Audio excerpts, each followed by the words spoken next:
akan menghasilkan yaitu angka-angka secara kuantitatif, sehingga nanti akan bisa dibandingkan antara pelamar satu dengan pelamar yang lain.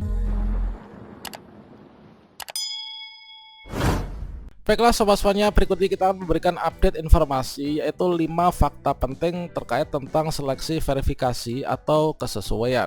Nah, untuk teman-teman pelamar prioritas kedua, baik itu THK 2 maupun juga dari teman-teman yang nantinya akan turun prioritas ya, serta bagi pelamar prioritas yang ketiga yaitu dari guru sekolah negeri masa kerja lebih dari 3 tahun serta guru lulus passing grade yang nanti akan turun prioritas, teman-teman. Nah, di sini untuk seleksi yang bagian verifikasi kesesuaian akan diikuti oleh sekitar 724 ribuan dari guru honorer. Berikutnya dengan mekanisme yang ada di sini nanti teman-teman harus mengetahui 5 hal penting terkait tentang seleksi verifikasi atau kesesuaian, di mana pelamar prioritas 1, 2, dan 3 ini adalah wajib tahu. Bagaimanakah informasinya? Silahkan simak video ini sampai selesai. Namun sebelum kita lanjutkan, perlu saya ingatkan bagi teman-teman yang mungkin baru pertama kali menemukan channel ini, silahkan klik tombol subscribe-nya dan aktifkan notifikasi loncengnya, sehingga nanti jika ada update video terbaru teman-teman tidak akan ketinggalan informasi. Baiklah sobat semuanya, untuk yang pertama ini adalah fakta yang perlu kita ketahui sebagai pelamar prioritas kedua, teman-teman, dan juga pelamar prioritas ketiga yang nantinya ini akan mengikuti seleksi verifikasi atau kesesuaian. Yang pertama ini adalah faktanya nanti kita akan dapat tambah pesaing ya. Nah, tambah pesaing ini adalah merupakan diperoleh dari teman-teman pelamar prioritas 1 yang di sini nanti ketika login ke akun SSCASN yang dipetakan oleh dari Kemdikbud, yang nanti akan mendapatkan notifikasi belum dapat penempatan, ini ada sekitar 60 ribuan ya teman. Jadi mereka nanti kalau misalkan di sini nggak dapat penempatan, ketika klik tidak, ini nanti akan turun prioritas, sehingga nanti akan ada banyak sekali yang turun prioritas, yaitu menjadi pelamar prioritas yang kedua dan juga pelamar prioritas yang ketiga. Nah, selanjutnya di sini nanti kategori yang akan turun prioritas dan menjadi pesaing kita ini adalah yang nanti akan masuk pada bagian P2 dan P3. Ini tentunya THK 2 ya. THK 2 ini fix masuknya ke P2, kemudian guru sekolah negeri ini masuknya ke P3, teman-teman. Jadi di sini nanti yang akan tambah pesaingnya ini adalah berasal dari THK 2 dan juga guru sekolah negeri yang lulus passing grade masa kerja lebih dari 3 tahun yang nanti ketika tidak dapat penempatan. Kemudian sementara itu untuk yang di sini guru sekolah negeri masa kerja kurang dari 3 tahun nanti akan masuk ke P4, lulusan PPG juga ke P4, kemudian guru swasta ini adalah juga akan ke P4.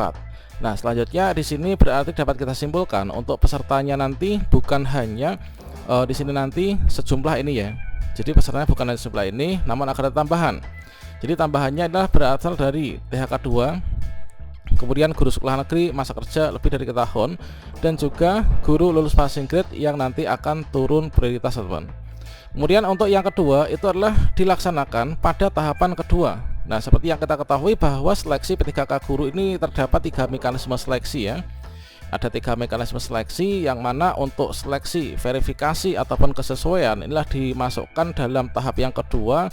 Inilah seleksi verifikasi atau kesesuaian background check, ini adalah untuk sejumlah guru ini berdasarkan dari formasi sisa ya. Jadi masih ada sisa formasi untuk pengangkatan penyelesaian 193 ribuan guru passing grade nanti akan dibuka untuk seleksi verifikasi dan juga kesesuaian ini. Jadi dilaksanakan pada tahap yang kedua. Kemudian untuk yang ketiga, teman-teman, meskipun formasi sisa, namun ada keistimewaan ya teman-teman untuk guru honorer, yang mana di sini nanti kita bisa menjadi pengunci formasi. Nah, seperti yang kita ketahui dalam seleksi P3K guru ini nanti akan ada 3 mekanisme seleksi, yaitu penyelesaian pengangkatan, seleksi verifikasi, dan juga di sini tes CAT UNBK. Dari sini nanti kita akan ada keistimewaan sebagai pengunci formasi. Seperti yang kita ketahui bahwa hal yang membedakan dari seleksi P3K guru di tahun 2021 dengan mekanisme di tahun 2022 ini hal yang sangat penting. Ini adalah yaitu untuk formasi ini melekat pada guru di sekolahnya ya teman-teman. Jadi formasi ini kita melekat pada guru di sekolah kita. Jadi kita itu nanti tidak akan ada lagi yaitu terjadi mutasi, rotasi ataupun pergeseran. Jadi dari teman-teman yang baik itu yang sudah di tempat PAN pun ini adalah kalau misalkan kita lihat dari bagian bab keempat dari Juknis Seleksi P3K Guru ini adalah untuk pelaksanaan seleksi kompetensi bagi pelamar prioritas 1 pun untuk penempatan. Di sini juga mengacu pada peraturan yang tidak boleh menggeser guru yang ada di sekolahnya yang sudah mengajar. Yaitu di sini jika di sini tidak terdapat penetapan kebutuhan di tempat tugasnya kan untuk pelamar guru lulus passing grade, ini bisa masuk ke sekolah lain. Namun di sini di bagian G dijelaskan lagi, penempatan pelamar prioritas 1 pada sekolah lain itu di huruf F itu tidak menggeser ya, tidak menggeser guru non ASN yang sudah mengajar di sekolah tersebut. Jadi inilah masih ada keistimewaan untuk teman-teman guru induk sebagai pengunci informasi.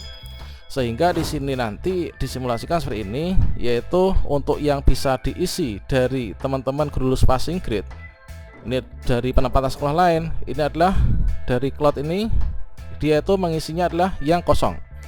Jadi di sini kita sebagai guru induk yang belum lulus termasuk verifikasi kesesuaian untuk pelamar prioritas kedua dan ketiga, ini kita formasinya ini tidak bisa diisi ya oleh pelamar lain. Kalau masih kosong seperti ini masih bisa diisi dari pelamar sekolah lain teman-teman, termasuk juga bagi pelamar umum. Nah berikutnya untuk yang keempat, nah untuk seleksi verifikasi dan kesesuaian ini adalah nanti dinilai oleh tim penilai di sekolah induk kita masing-masing teman-teman. Nah jadi untuk arus seleksinya nanti seleksi P3K Guru yang verifikasi kesesuaian ini nanti adalah di sini kita masuk pada bagian yang ini. Jadi alurnya setelah kita login, kemudian kita milih formasi, kemudian nanti kita lulus seleksi administrasi. Berikutnya nanti setelah pengumuman pasca sangga, ini nanti ada seleksi verifikasi kesesuaian. Nah ini untuk tim penilainya teman-teman. Nah tim penilaiannya inilah nanti dari kepala sekolah, guru senior, pengawas sekolah, dinas pendidikan, dan juga BKPSDM. Kemudian untuk tupoksinya tentunya seperti yang ada di sini. Untuk tim penilai ini adalah nanti dari kepala sekolah, kemudian guru senior, dan juga pengawas sekolah. Inilah pada sekolah kita masing-masing. Misalkan saya dari sekolah A, berarti nanti yang menilai saya itu guru senior saya dan juga kepala sekolah saya serta pengawas yang ada di lingkup korwil saya seperti itu. Nah ini teman-teman. Berikutnya nanti dari hasil penilaian tim penilai 1 yang menilai dari orientasi, komitmen, kerjasama, kepemimpinan nanti akan disampaikan ya untuk pembuatannya oleh tim verifikator. Tim verifikatornya inilah dari dinas pendidikan dan juga dari BKPSDM ya atau BKD.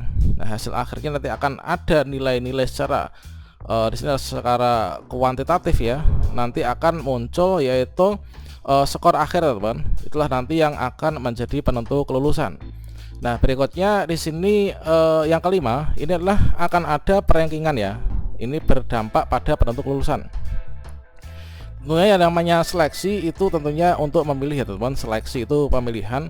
Jadi akan ada perankingan, ini berdampak pada penentu kelulusan kita sebagai pelamar prioritas kedua dan ketiga dengan mekanisme seleksi dan juga verifikasi.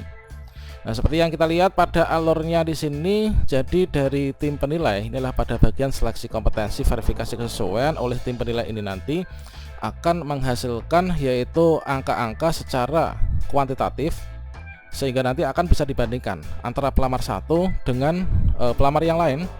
Itu nanti kira-kira tinggian mana untuk nilainya. Nah, seperti halnya yang telah disampaikan di sini yaitu diilustrasikan dalam suatu instansi. Misalkan di sini ada 4 formasi tersebar di 4 sekolah ya.